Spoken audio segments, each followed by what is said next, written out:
pengeluaran yang mubazir, pengeluaran yang alasan untuk nyolong. Saya ingin dihentikan, dibersihkan.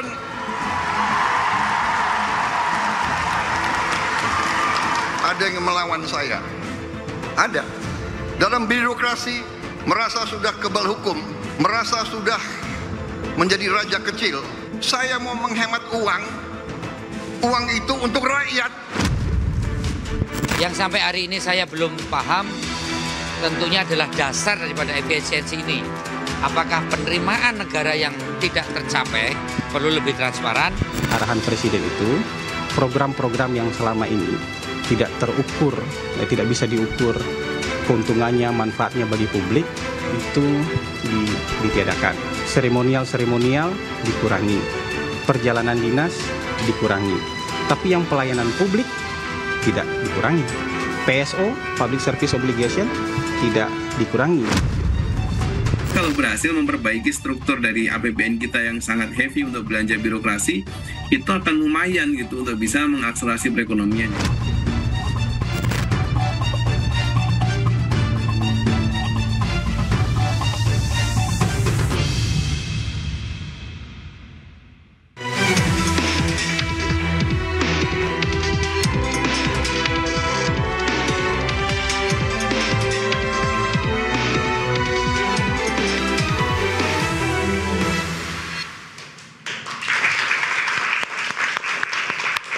Selamat malam pemirsa, setelah 100 hari dilantik, Presiden menerbitkan instruksi efisiensi. Dan anggaran sejumlah kementerian lembaga dan transfer daerah dipangkas mencapai 306,669 triliun rupiah. Dan niat hemat yang disebut Presiden demi rakyat dinilai pengamat memiliki sejumlah konsekuensinya terutama kepada publik.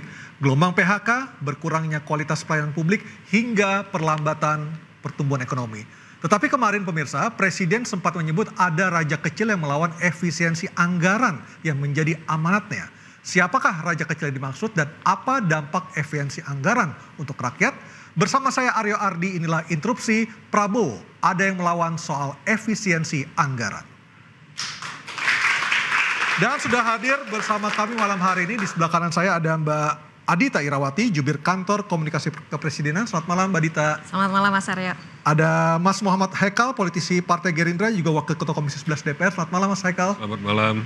Dan di sebelah kiri saya ada Mas Ubedillah Badrun, analis sosial politik dari UNJ Jakarta. Selamat malam Mas. Selamat malam Mas. Sehat Mas? Sehat alhamdulillah. Selesai masalah ya? Selesai udah. Dan Mas Huda, Nailul Huda, Direktur Ekonomi Desilio. Selamat malam Mas Nailul Huda. Malam juga Mas Aryo. Dan juga mahasiswa dan mahasiswi dari UNJ Jakarta. Selamat malam, terima kasih sudah hadir bersama kami malam hari ini. Dan langsung saja saya akan membuka acara ini dengan bertanya langsung kepada Mbak Dita. Mbak Dita, hari ini Menteri PU mengatakan akan ada studi banding ketiga negara, Turki, Mesir, dan India, untuk desain kantor yudikatif dan legislatif di IKN. Kami ingin mengkonfirmasi apakah benar itu arahan langsung dari Presiden, Mbak Dita?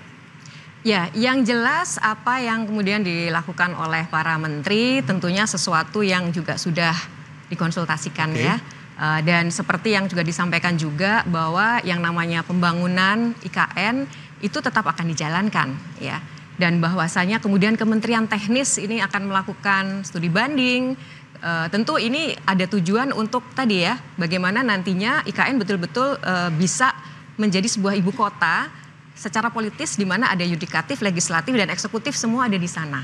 Begitu. Dan ini apakah menjadi bagian juga dari obrolan ketika Presiden Erdogan datang ke Jakarta dan Bogor 2 hari lalu, Mbak Dita, dengan Presiden Prabowo? Bisa saja demikian ya, karena ketika bertemu dengan Pak Presiden Erdogan kan memang salah satu yang dibahas soal itu ya, hal-hal yang mungkin bisa dikerjasamakan antara Indonesia dan Turki. Baik, kita balik ke masalah kita malam hari ini, Mbak, soal efisiensi anggaran. Ketika seorang presiden membicarakan hal ini atau mengutarakan hal tersebut kepada publik, tentunya ini eskalasinya tuh sudah meningkat, Mbak. Apakah sebelumnya sudah pernah dibahas di sidang kabinet atau rapat kabinet, Mbak? Ya, sebenarnya dalam berbagai kesempatan, bahkan ketika beliau masih dalam pencalonan ya, bicara soal efisiensi birokrasi itu ada di dalam program prioritas Presiden ya. 17 program prioritas, salah satunya adalah efisiensi anggaran dan birokrasi. Lalu ketika beliau terpilih, ini langsung kan beliau dalam 3 bulan pemerintahannya langsung itu direalisasikan. dengan menyampaikan bahwa harus dilakukan efisiensi dalam rangka untuk bisa mengembalikan itu kepada rakyat. Jadi program-program yang dirasa tidak berdampak langsung kepada rakyat, tidak mendorong produktivitas rakyat, itu harus coba dikurangi. Ya, dikurangi. Dan kalau kita ibaratkan, mungkin ini sudah sering dengar ya, bahwa kalau tubuh kita ini terlalu banyak lemak, otot ini tidak komposisinya tidak banyak, ini kita bergerak kan juga jadi kurang ya. Kesehatan dalam anggaran ini juga kurang. Itulah mengapa yang namanya otot itu adalah program-program yang dampaknya itu masif buat masyarakat. Dan ini arahan Pak Presiden dari awal gitu ya, kepada para pembantunya. Harus dilakukan efisiensi karena program-program ini harus bisa memberikan dampak langsung kepada rakyat. Baik. Seperti layanan publik ya, kemudian juga kepada yang namanya yang bisa menciptakan lapangan kerja. Kemudian juga yang bisa memberikan produktivitas masyarakat jadi meningkat. Itu adalah hal-hal yang harus menjadi prioritas. Baik. Sementara lemak-lemaknya tadi, yang hal-hal yang mungkin kurang punya dampak kepada masyarakat harus bisa dikurangi. Baik, saya ke Mas Ubedillah. Mas Ubed, ketika seorang presiden mengutarakan sesuatu hal ke publik, apa sih maksud yang Anda cermati dari pernyataan Presiden Prabowo di Surabaya Senin lalu? Ya, saya kira sebetulnya agenda efisiensi itu menunjukkan atau membenarkan bahwa pemerintahan sebelumnya itu buruk. Pemerintahan Pak Jokowi maksudnya? Iya. Oke. Jadi anggaran yang tidak efisien. Bahkan saya sampai kaget juga sampai nilainya hampir 300, kurang lebih 300 triliun kan. 306. Berarti 10% dari APBN. Bayangkan. Jadi selama ini betapa banyak anggaran yang dipermainkan oleh pemerintahan sebelumnya. Ini catatan saya pertama. Oke. Yang kedua, tentu proses efisiensi itu basisnya mesti saintifik. Jadi ada argumen-argumen ilmiah yang mesti dibangun. Apa sih alasan pokok kemudian harus dilakukan efisiensi itu? Bukan sekedar narasi bahwa kita ingin untuk kepentingan rakyat. Ternyata juga tidak kok. Faktanya misalnya anggaran pendidikan yang merupakan mandatory spending ikut dikurangi. 20% itu ikut dikurangi. Jadi untuk rakyat yang mana? Jadi saya kira proses efisiensi itu menurut saya yang dilakukan saat ini itu tidak transparan, tidak menunjukkan prinsip-prinsip good governance sebetulnya. Transparan dong, jelaskan argumennya. Bukan hanya melihat data anggaran, oh ini lebih nih, kurang, lebih kurang. Ataukah mungkin sebenarnya fungsi dari kementerian lah yang bisa membelejeti di mana harusnya transparansi dan juga detail anggaran per mata anggaran untuk dijelaskan kepada publik, Mas Ubed? Iya, saya kira itu. Lalu bahas skala prioritas. Artinya ketika Presiden menjelaskan cukup secara global saja, secara general saja, tetapi detailnya itu adalah tugas dari masing-masing menteri. Iya, karena Presiden ini kan sebetulnya juga representasi dari negara ya. Ketika Presiden menyampaikan bahwa betapa pentingnya efisiensi, para menteri mesti menafsirkan secara rasional. Tidak kemudian gerasa-gerusuh begitu, membabi buta, pokoknya efisiensi. Oke. Padahal rakyat membutuhkan pendidikan yang berkualitas. Rakyat membutuhkan kesehatan yang layak. Rakyat membutuhkan pekerjaan yang cukup. Baik. Saya kira 3 agenda itu mestinya menjadi dijalankan sesuai dengan konstitusi saja. Baik. Karena jelaskan harus 20% untuk pendidikan. Ya, jadi amanat bayangkan, konstitusi. Iya, amanat konstitusi. Bayangkan 20% yang selama ini ditulis di dalam konstitusi itu dan termasuk Undang-Undang Sistem Pendidikan Nasional yang tahun 2003 itu saja nggak sampai itu 20% itu. Baik, saya ke Mas Hekel. Mas Hekel, menurut pandangan Mas Hekel sebagai anggota DPR, Wakil Ketua Komisi 11 dan juga anggota fraksi Partai Gerindra tentunya, apakah kementerian ini cukup bisa memahami maksud dari pemotongan anggaran yang dilakukan oleh Presiden Prabowo? Jadi memang pemotongan anggaran ini sebetulnya gini, yang diharapkan oleh Pak Prabowo itu kan bukan pemotongan seperti yang tadi disampaikan ini tidak jelas ya. Beliau itu kepengen supaya setiap rupiah yang dibelanjakan oleh pemerintah, kan kita sering dengar ada jargon spend better. Oke. Nah, ini realisasinya harus benar-benar spend better.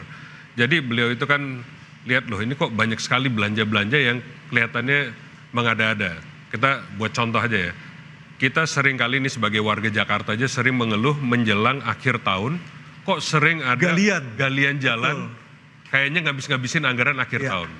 Belum lagi sering kali mungkin ada pejabat-pejabat yang keliling-keliling di bulan-bulan Oktober, November, Desember terkesan ngabisin anggaran buat jalan-jalan. Nah, yang hal-hal seperti ini kan beliau juga paham gitu kan. Nah, obrolan soal belanja di efisiensikan ini sebetulnya udah obrolan beliau karena saya dari Partai Gerindra dari belasan tahun yang lalu. Hari ini kita lagi tadi acara Rapimnas merayakan 17 tahun kita Partai Gerindra, dan selama saya di terpilih lagi ya sebagai Ketua Umum Gerindra ya. Alhamdulillah beliau terpilih lagi untuk memimpin Gerindra sampai 2030. Tapi ya selama kita di Gerindra ya obrolan ini nggak berubah. Beliau itu konsisten bahwa beliau merasa di Indonesia ada pengelolaan keuangan yang tidak baik sehingga ada kebocoran uang. Nah, kebocoran itu kan ada dua, ada di soal penerimaan dan di pengeluaran. Nah, hari ini yang ditanganin dulu di soal pengeluaran. Oke. Nah, di pengeluaran ini kan macam-macam. Nah, tapi salah satu yang kita lihat kasat mata lah, beliau bilang masa di dalam anggaran pemerintah di bulan-bulan akhir itu ada belanja ATK bisa 40-an triliun. Mau beli apa 40-an triliun? Apa, itu disposal emang kita masih sekali pakai buang ya? Nggak punya handphone bisa kirim-kiriman data gitu kan. Belum lagi belanjanya pejabat-pejabat itu 45 triliun untuk ke luar negeri dan seterusnya. Nah, yang begini-begini kan sebenarnya bisa dipakai buat lebih baik untuk keperluan rakyat. Nah, itulah yang kita fokuskan. Saya ke Mas Huda. Mas Huda, dari Selius melihatnya apakah yang dilakukan oleh Pak Prabowo ini sudah tepat? Tadi kalau dari Mas Ubed kan intinya adalah harus lebih detail lagi supaya masyarakat paham gitu loh. Apa sih sebenarnya tujuan dari pemerintah? Silakan Mas Huda. Ya, yang pertama seperti ini. Kita melihat bahwa jikalau Prabowo sudah memikirkan lama untuk efisiensi anggaran ini, menutup kebocoran dan sebagainya, tentunya ketika pengesahan Undang-Undang APBN kemarin, itu jangan lupa Undang-Undang APBN itu disahkan zamannya Prabowo. Desember. Walaupun memang pembahasannya sudah mulai dari September, Oktober. Bapak, itu salah itu. Undang-Undang APBN itu disahkannya masih pemerintah Pak Jokowi di bulan September. Kalau yang Desember kan pembahasan juga kan? Nggak ada, Pak. Ada revisi. Di Desember ada juga sebenarnya. Di Desember nggak ada, Pak. Ada. Kalau ada saya pasti tahu lah, saya anggota DPR. Ya, saya juga membaca berita bahwa itu memang ada undang-undang ketika pengesahan di September, kemudian ada pembahasan lagi di DPR hingga Desember, itu untuk beberapa program. Makanya kalau kita lihat sebenarnya ini juga tidak menjadi tanggung jawab pemerintahan sebelumnya sebenarnya. Nah, itu yang pertama. Yang kedua adalah ketika kita melihat bahwa ada beberapa program yang disampaikan oleh Prabowo untuk MBG dan sebagainya, kembalikan ke rakyat kecil dan sebagainya, artinya adalah ketika pembahasan program ini di awal, artinya ini tidak prudent dalam artian dari mana sumber pembiayanya. Nah, inilah yang saya selalu katakan bahwa ayolah kita terus terang aja apakah memang pemerintah ini punya uang atau tidak sebenarnya untuk membiayai MBG atau program-program lainnya. Adalah kita terus terang saja gitu kan, apakah punya uang atau tidak gitu kan. Nah, karena kalau punya uang, otomatis sebenarnya efisiensi anggaran, pemutaran anggaran atau tadi restrukturisasi ya bahasanya kan, itu tidak akan dilakukan. Tapi ketika tadi Mas Hekal mengatakan ada anggaran pos-pos mata anggaran yang tidak masuk akal, seperti misalnya ATK ataupun perjalanan ke luar negeri di akhir tahun, itu bukankah itu memang harus dipotong, Mas Huda? Iya, kalau mau dipotong sebenarnya ya dari sisi kementerian lembaga yang terlalu banyak juga harus. Artinya tidak sebesar anggaran dipotong saat ini, seperti itu? Iya, kalau kita lihat sebenarnya kalau memang Prabowo mau konsisten secara efisien dan sebagainya, tentu dia harus melihat dari sisi koalisi yang gemuk misalkan. Itu kan kontradiktif sebenarnya dengan apa yang disampaikan oleh Prabowo saat ini, dengan apa yang dilakukan kemarin. Menunjuk menteri itu kepala lembaga 49 lebih, itu kan sebuah pemborosan. Apa yang dilakukan sama Vietnam, USA dan sebagainya itu udah efisiensi. Kalau yang dilakukan oleh Prabowo saat ini bukan efisiensi, emang nggak ada uang aja, sehingga harus memutar uangnya dan anggaran-anggaran itu untuk membiayai MBG, itu aja sebenarnya. Artinya bukan efisiensi, tetapi untuk mengalihkan anggaran ke program yang lain. Bukan menutup kebocoran, emang nggak ada uang aja sebenarnya. Oke, Mbak Dita silakan Mbak, komentarnya Mbak. Ya, ini sebenarnya kan kalau kita perhatikan tadi ya kembali lagi. Banyak sekali yang inefisiensi sebenarnya di dalam anggaran kita ya. Tadi sudah disebutkan angkanya tadi. Salah satunya betul Mas, ATK itu alat tulis kantor itu 40 triliun. 1 tahun ya kalau dicoba diakumulasikan dari semua kementerian. Nah, ini kan sesuatu yang adakah dia dampaknya kepada masyarakat? Kita harus akui tidak ada kan secara langsung itu. Padahal kalau kita hemat saja 50%, itu sebenarnya angka 20 triliun itu bisa membangun renovasi sekolah yang memang tahun ini dianggarkan sekitar 17 triliun.